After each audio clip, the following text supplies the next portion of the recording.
हो गई। हम पहले बीज हम तैयार करते थे। मेरे दादाजी जो बीज का बोरा रखा देता था, मम्मी अगर कहीं से वहां से लीपा पोती करती थी तो चिल्लाते थे, देखना वहां कहीं लीपन नहीं लग जाए, गीला नहीं लग जाए, बीज खराब नहीं हो जाए। इतनी चिंता। तो बीज घर का, खाद घर का। तो हमारी खेती खेत आधारित थी, समय के साथ वो अब बाजार आधारित हो गई। अब तो हम जानकार इतने साल से खेती करने वाले किसान होने के बावजूद किसी दुकान पे जाके बोलते मक्के का बीज कौन सा अच्छा है भैया। अरे भैया खेती हम कर रहे हैं, बीज वो बता रहे हैं। तो हमारा बीज भी कहां से शुरू हुआ, वहीं से। जब इस तरह से एक परिवर्तन आया। तो देखो, अगर आप किसी को मौका दे रहे हो तो वो मौके पे तो चौका लगना स्वाभाविक है। फिर वहां पर उन्होंने कहा ठीक है ये बीज ले जाइए। अब 1 किलो मिर्ची 40,000 से 60,000 रुपए के 20 किलो की है।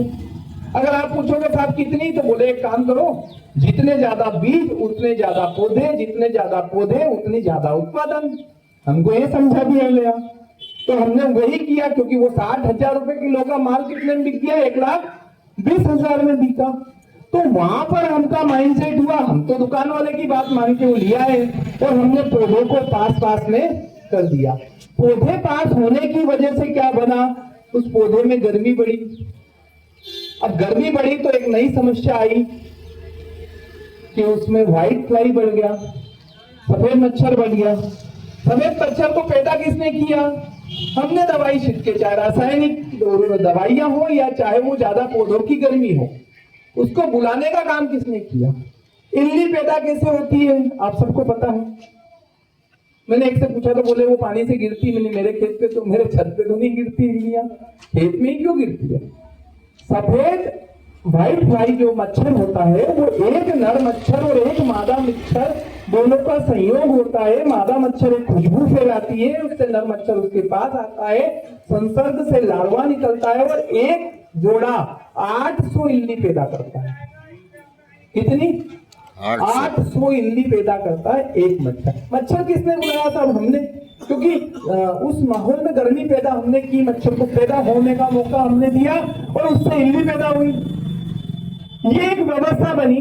तो हमें ये समझने की बात है कि किस तरह से हमें ट्रीट किया गया और हम ट्रीट होते होते अब मच्छर हुआ तो हम दुकान पे फिर से कहां पहुंच गए, बीज लेने गए थे, फिर उसके बाद ग्रोथ बढ़ाने की दवा लेने गए थे।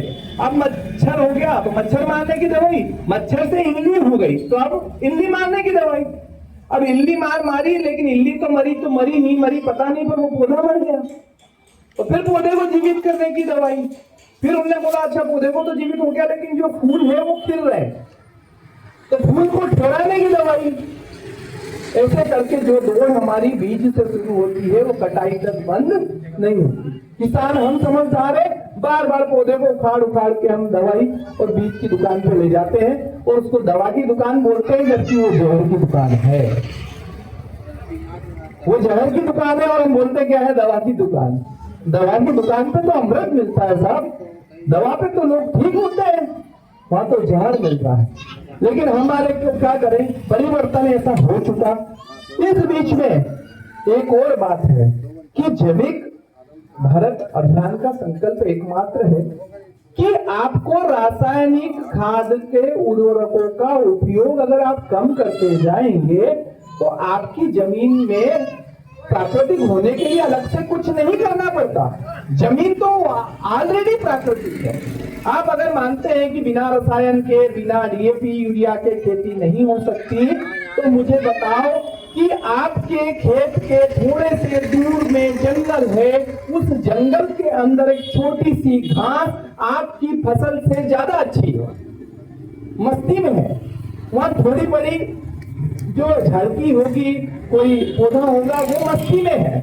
उससे बड़ा पौधा करौंदे होंगे, वो बहुत अच्छे हैं। बड़े पेड़ वो भी मस्ती में है।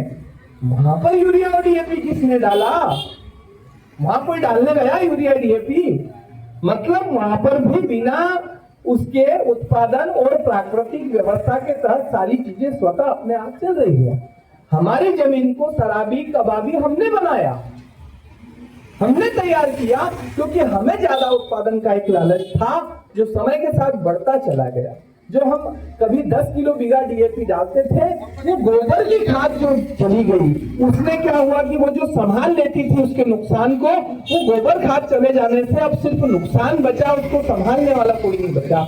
मतलब कह सकते हैं कि बच्चा तो पैदा हो गया लेकिन मां मर गई, और जिसका मां मर गई उन बच्चों को तो अनाथ होना तय है। इसी तरह इस मां का भी रखवाला नहीं रहा, जो उसको हम देसी खाद कहते थे, गोबर खाद कहते थे, और वो गोबर खाद उसके नुकसान को नहीं संभाल पाया, इसलिए हमारी जमीन बंजर होती चली गई। जो जमीन कभी हल से होती थी वो रोटावेटर की खुशबू के बिना आज चलती नहीं है।